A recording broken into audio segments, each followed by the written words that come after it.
Coba halaman 23, buka halaman 23. Saya bahas tentang konsekuensi buruk dari melakukan ibadah.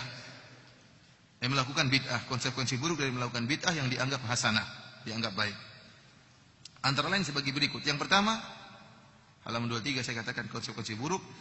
Orang yang melakukan bid'ah, melakukan kreasi baru dalam agama, berarti ia telah menuduh kurangnya agama Islam.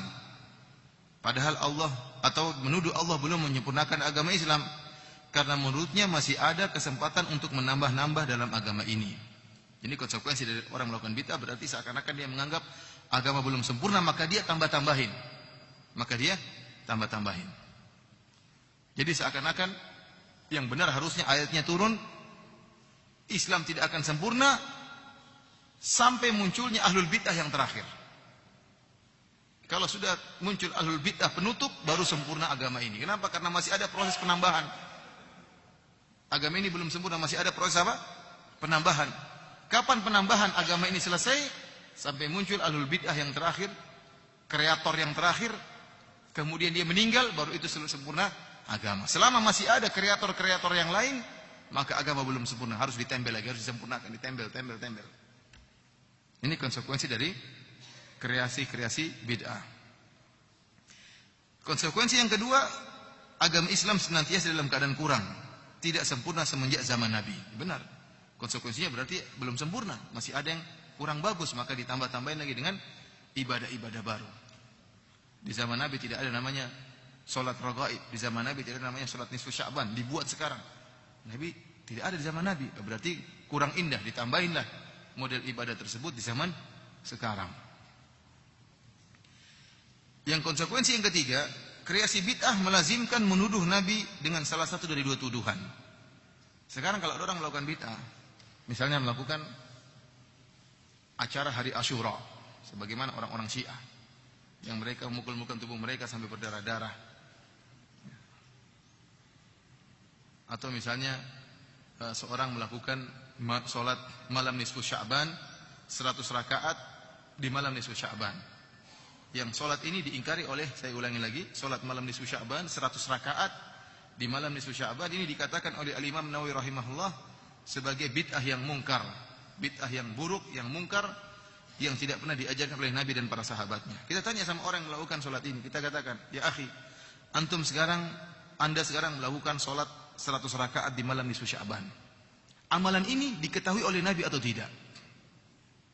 Cuma ada dua jawabannya, Nabi tahu atau Nabi tidak tahu. Kita katakan, kalau Nabi, dia akan menjawab, Nabi tahu. Kemungkinan pertama dia akan mengatakan, Nabi tahu ada amalan ini. Kita bilang, kalau Nabi tahu, kenapa Nabi tidak ajarkan? Kenapa Nabi tidak lakukan? Berarti ada agama yang Nabi sembunyikan. Ini sekarang kita bicara tentang sholat 100 rakaat di malam nisfu Sya'ban, yang dikatakan oleh Imam Nawawi rahimahullah, ulama besar dari mazhab Syafi'i, sebagai bid'ah yang mungkar, bid'ah yang buruk. Kalau ada orang melakukan ibadah ini, maka kita ingkari dia dengan perkataan Imam Nawawi. Dan kita tanyakan kepada dia, 100 rakaat yang merupakan ritual ibadah di malam nisfu Sya'ban ini diketahui oleh Nabi atau tidak? Cuma ada dua kemungkinan jawaban. Pertama, dia mengatakan Nabi tahu. Kalau Nabi tahu, kita bilang, kenapa Nabi tidak mengajarkannya? Kenapa Nabi tidak pernah melakukannya? Kenapa Nabi tidak pernah mengabarkannya dalam hadis-hadis yang sahih? Kelazimannya berarti Nabi menyembunyikan ilmu. Nabi menyembunyikan ilmu. Nabi tidak pernah mengabarkan, kok kamu tahu? Ini aneh juga. Nabi tidak pernah mengajarkan, kenapa kamu tahu? Kemungkinan yang kedua, dia mengatakan Nabi tidak tahu ada ibadah ini. Ini lebih parah lagi. Kalau Nabi tidak tahu ada namanya salat malam nisfu Sya'ban, kok kamu tahu? Wah, ini bahaya, berarti kamu lebih hebat daripada Nabi sallallahu alaihi wasallam. Dan ini semua berlaku pada semua bid'ah. Contohnya seperti saya katakan tadi, 2 rakaat setelah sa'i.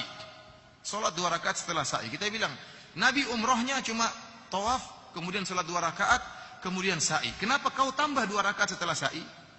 Kita tanya sama dia, Nabi tahu enggak ada 2 rakaat setelah sa'i? Maka jawaban pertama, kemungkinan pertama dia mengatakan Nabi tahu. Kita katakan, kalau Nabi tahu, kenapa Nabi tidak pernah mengabarkan kepada umatnya? Berarti ada bagian agama yang Nabi sembunyikan, yang kau ungkapkan sekarang ini. Yang baru terungkap sekarang ini kau ungkapkan. Sebelumnya Nabi tidak pernah mengabarkan. Berarti Nabi telah berkhianat, tidak mengabarkan Islam secara total, secara keseluruhan. Oh tidak, Nabi tidak tahu. Mungkin dia mengelak. Oh Nabi tidak tahu. Kalau Nabi tidak tahu ada 2 rakaat setelah sa'i, kenapa kok kamu tahu? Jadi semua bid'ah kita katakan demikian. Kalau ini merupakan bagian dari agama, mestinya Nabi tahu. Mestinya Nabi tahu. Kalau Nabi tahu, kenapa Nabi tidak ajarkan? Berarti Nabi menyembunyikan ilmu. Kok baru sekarang kamu yang mengungkapkan? Oleh kerana ini kelaziman dari perbuatan-perbuatan bid'ah. Kemudian halaman 25 saya sebutkan konsekuensi keempat. Konsekuensi dari bid'ah hasanah, berarti Nabi dan para sahabat dan juga para salafus saleh, mereka tidak pernah melaksanakan ibadah ini sehingga mereka terluputkan dari pahala ibadah ini. Seperti tadi contohnya, salat 100 rakaat di malam nisfu Sya'ban. Nabi tidak pernah mengerjakan, para sahabat tidak pernah mengerjakan. 4 imam mazhab tidak pernah mengerjakan. Berarti mereka semua dulu terluputkan dari pahala ini, sedangkan kamu tidak terluputkan kepada kamu. Berarti hebat kamu. Nabi dan para sahabatnya dan juga para imam mazhab mereka tidak pernah mendapatkan pahala solat ini karena mereka tidak pernah solat dengan solat 100 rakaat malam nisfu Sya'ban. Kemudian konsekuensi yang kelima, saya katakan sesungguhnya membuka pintu bid'ah hasanah akan mengantarkan kepada perubahan agama dan juga akan membuka pintu-pintu hawa nafsu, pemikiran dan pendapat. Karena seluruh pelaku bid'ah akan berkata, apa yang aku bawa ini adalah perkara yang baik. Dan ini konsekuensinya demikian. Ini benar. Kalau orang-orang bebas melakukan bid'ah, maka tidak ada yang bisa kita ingkari. Ada yang bikin solat ini, ada yang bikin solat anu, ada yang bikin zikir ini. Zikirnya gimana? Hu. Kenapa? Oh bagus menurut saya. Saya lebih tentram kalau zikir saya hu. Ada yang la ilaha illallah, la ilaha illallah. Kenapa harus goyang kanan? Tentram saya kalau goyangnya ke kanan. Kenapa enggak ke kiri? Kurang bagus kalau ke kiri. Perasaan. Jadi beribadah dengan perasaan, tidak dengan dalil. Orang akan bebas melakukan ibadah. Saya mau bikin sholat misalnya tahiyatul masjid berjamaah. Pingin sholat tahiyatul masjid berjamaah, biar keren. Kita nggak bisa ngelarang. Menurut saya bagus. Kalau kita buka pintu ini, pintu kreasi dalam ibadah ini, maka akan membuka berbagai macam ritual agama sehingga akan mematikan sunnah yang sebenar-benarnya merupakan ajaran Nabi Shallallahu Alaihi Wasallam. Akan muncul macam-macam sholat, ya. Akan muncul macam-macam sholat, tata cara sholat yang tidak pernah diajarkan oleh Nabi Shallallahu Alaihi Wasallam, tata cara zikir yang tidak pernah diajarkan oleh Nabi Shallallahu Alaihi Wasallam, tata cara berakidah, keyakinan yang tidak pernah diajarkan oleh Nabi Shallallahu Alaihi Wasallam, dan setiap kita katakan, dia akan mengatakan ini baik. Oleh karena saya katakan, orang yang membolehkan melakukan bid'ah dalam agama, dia tidak bakalan bisa mengingkari pelaku bid'ah yang lain. Tidak akan bisa dia ingkari.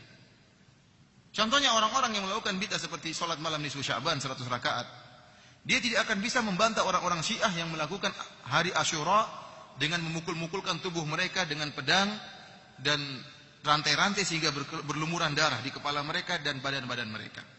Kenapa? Sholat malam nisfu Sya'ban sama acara orang-orang Syiah yang membuat tubuh mereka berdarah sama-sama bid'ah, sama-sama kreasi. Maka mereka yang melakukan sholat malam nisfu Sya'ban ini tidak bisa mengingkari orang-orang Syiah. Kenapa? Kalau orang Syiah ditanya, kenapa kalian melakukan hal ini? Ini kebodohan, mukul-mukul tubuh sampai keluar darah, ini merupakan kebodohan. Mereka akan mudah dengan menjawab, kami melakukan ini adalah kebaikan karena kami ingin merasakan kepedihan dan kepiluan, kesakitan yang dirasakan oleh Al-Husain. Tujuan mereka baik. Mereka mukul-mukulkan tubuh supaya kata mereka kita bisa merasakan penderitaan yang dirasakan oleh Al-Husain bin Ali bin Abi Thalib tatkala dibunuh di Karbala. Radhiyallahu taala anhu. Ya. Oh, itu tidak baik lah. Tidak bisa. Menurut kami baik. Menurut kami baik. Oleh karena saya katakan orang yang bolehkan melakukan bid'ah hasanah, ya, kreasi dalam ibadah, maka akan memunculkan berbagai macam aliran dan mereka tidak bisa saling menyalahkan, masing-masing bebas. Karena dasar hukumnya adalah menurut saya, perasaan saya baik, maka saya berhak melakukannya. Ini berbahaya bagi agama. Akhirnya sunnah Nabi Sallallahu Alaihi Wasallam ditinggalkan. Sunnah Nabi Sallallahu Alaihi Wasallam ditinggalkan dan mati redup gara-gara muncul bid'ah yang berbagai macam bid'ah.